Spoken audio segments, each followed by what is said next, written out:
front door opens into a musty, dirty entrance hall.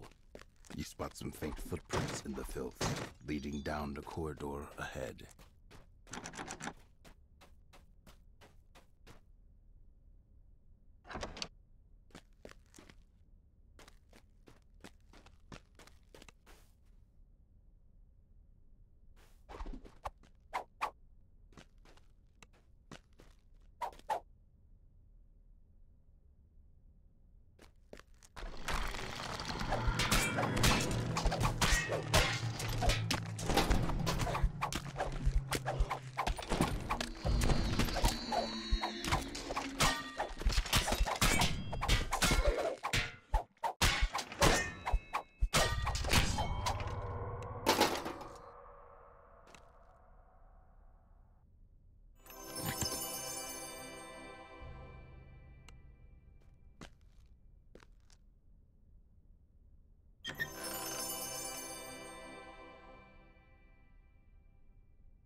As you ascend the stairs, you hear an angry voice.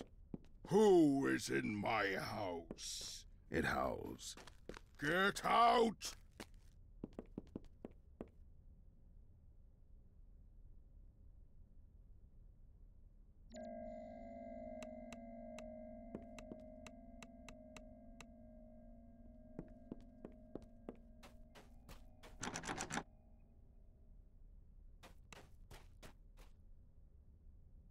The only sign of human life in this chamber is the flickering, shiny lantern set on the windowsill.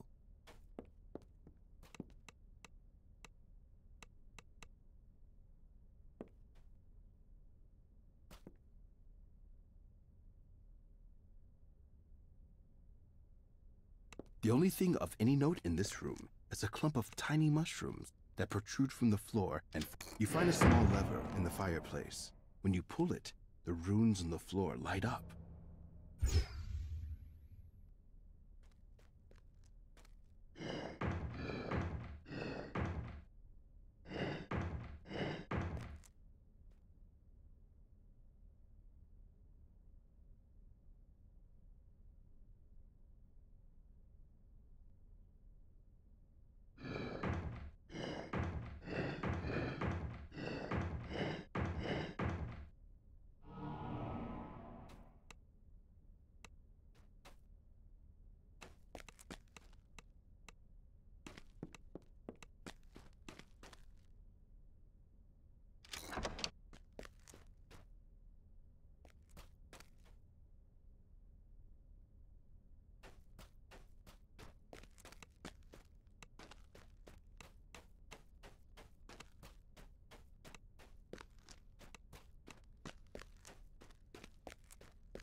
Corpses occupy the remaining seats around the broken table, surrounded by desiccated food.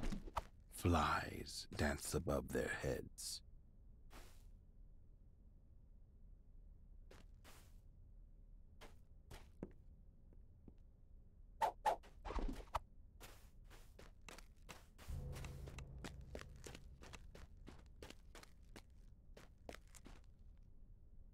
This once lavish room is cold and barren. The taxidermied animals that line the walls pierce you with their cold, empty gazes. Inside the stuffed owlbear's beak, you find a lever. As you pull it, you hear stones shifting overhead.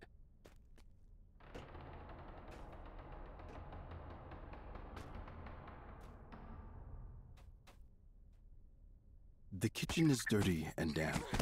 The stairs up are missing a few treads and smell of decay. The door on the eastern wall is locked with a heavy iron padlock.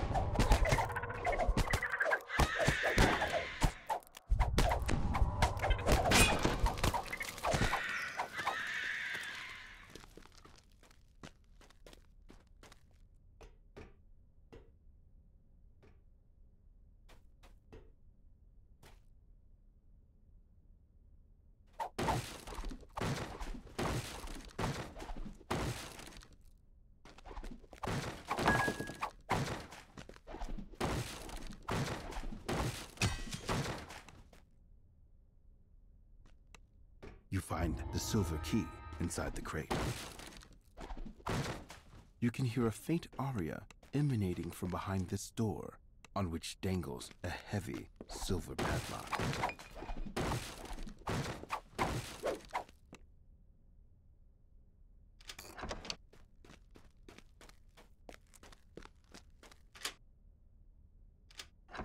In the center of this room lies a single torn mattress. A fiddle moves seemingly on its own, playing a lilting tune.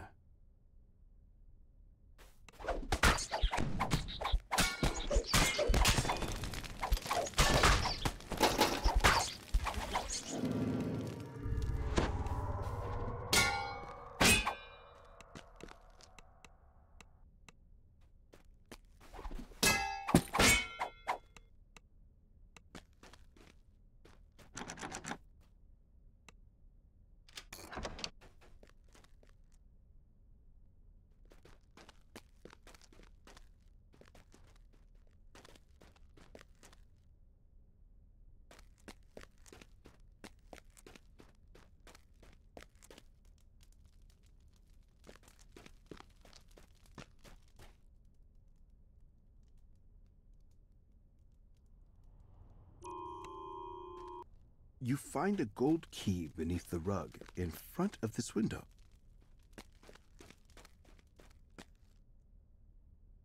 What was once a fine master bedroom now stands dirty and decayed. A small wooden trunk stands at the foot of the bed, lid closed.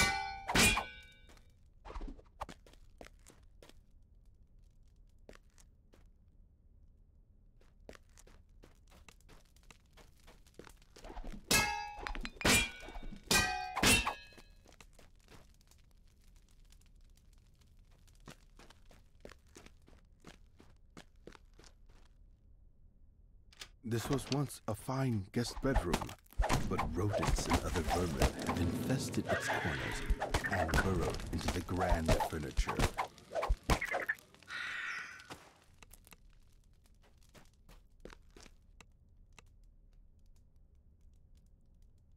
You're able to make out half of a numerical password inside this book.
Judging by the cracked pots and planter, you notice a book on the shelf that's much less dusty than the ones around it.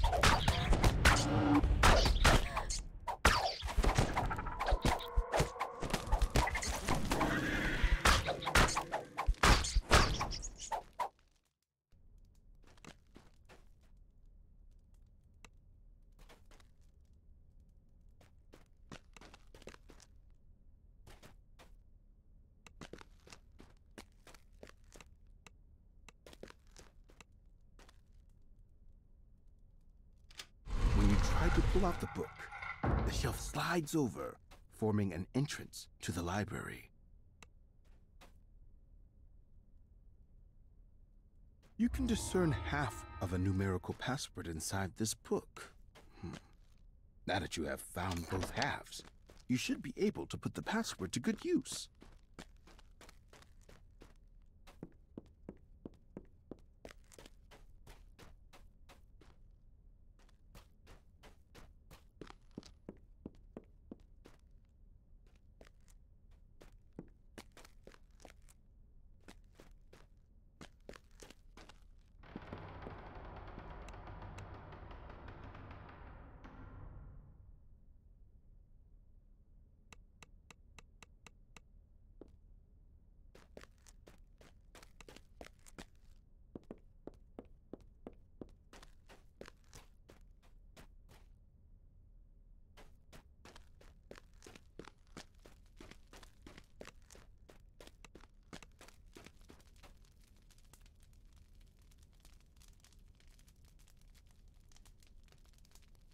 You unlock the trunk, but find nothing of value. Then you hear a harsh wail and a group of vermin attacks.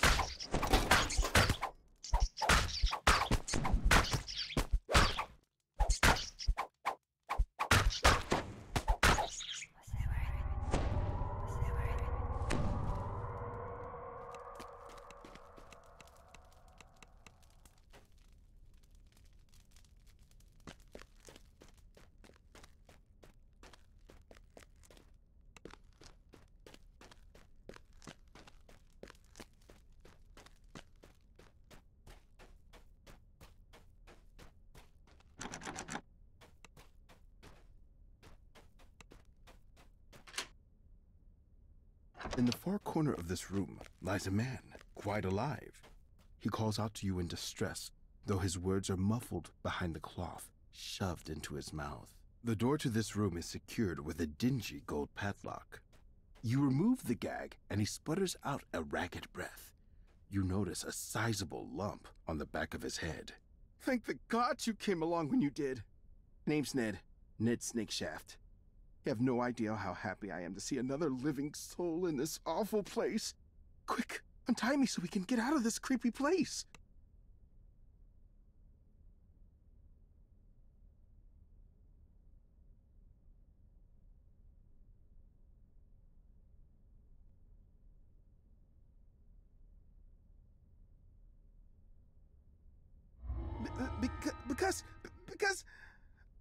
Forget it. Looks like you found me out. What a shame. If you just left, you'd have been safe. Ripping these ropes are just fun. You could have just taken our warning and gone your merry way back to wherever you're from. But you... No, Master. I'll just have to stop you here then. You got moves. I'll give you that. But there's a reason why they call me the Scourge of Satan. Where did you say you were from again? You're not just any rube. Those idiots set me up. The assassin falls to his knees. It's your lucky day. You get to watch Ned Snakeshaft, the best assassin in these parts, die. Hope you enjoy the view. With one last gasp, the assassin crumples into a silent heap on the musty wood flooring.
The crystal on the wall flares a bloody red and sounds a faint chime.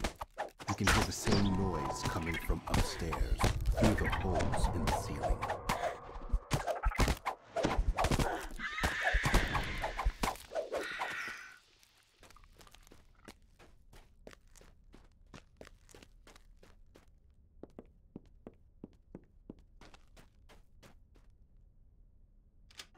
A festering infestation has twisted this bedroom into a spider's den. From the doorway, you can see a glint of metal in the fireplace.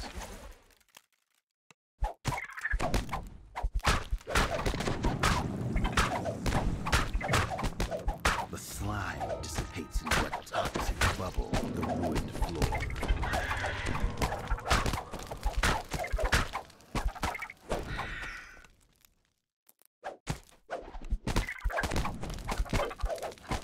iron key, you should be able to unlock the door in the kitchen.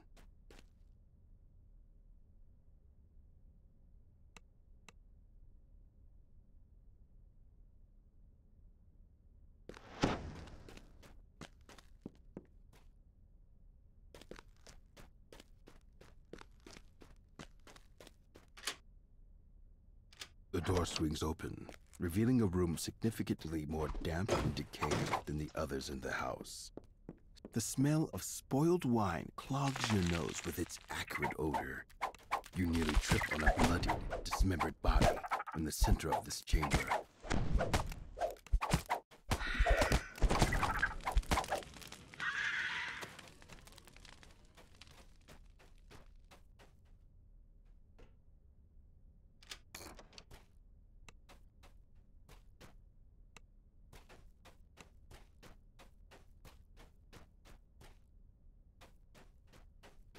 Beyond this door lies a room so unlike anything else you have seen in the house that you pause for a moment, taken aback.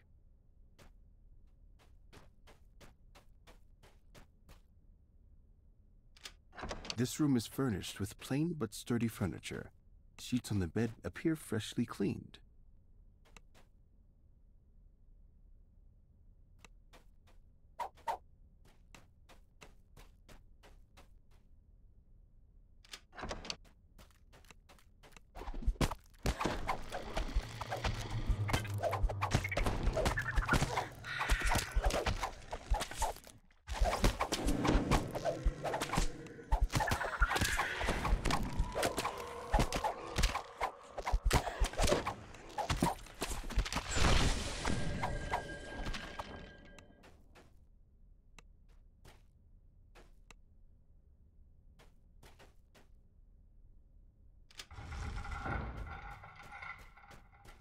The figure occupying the chair against the far wall stands and turns its dusty, skeletal body toward you.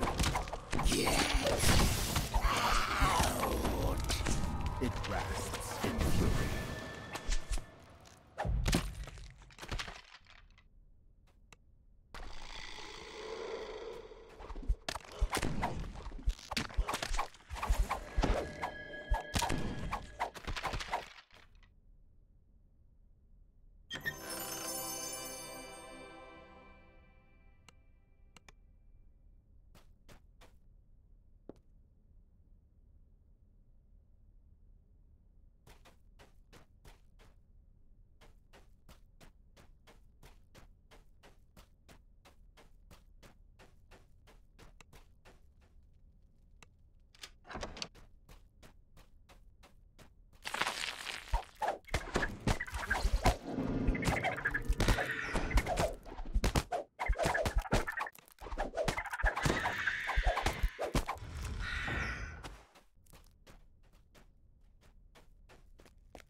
Lanterns and supportive structures line this musty underground passage, suggesting the presence of human activity below.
Into a dingy, wet cavern with boxes and containers lining its walls.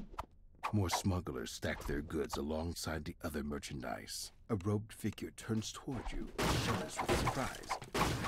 I knew that rogue was useless, he says. Why our contact in town sent him to distract you is beyond me. The apparent leader of the smugglers glares at you. We can't let you leave alive, now that you've discovered our operation. You should have heeded our warnings and left this house while you have the chance. The wizard vanishes, yet copies of himself similarly to you in his place. Will we get long before you can see through my actions?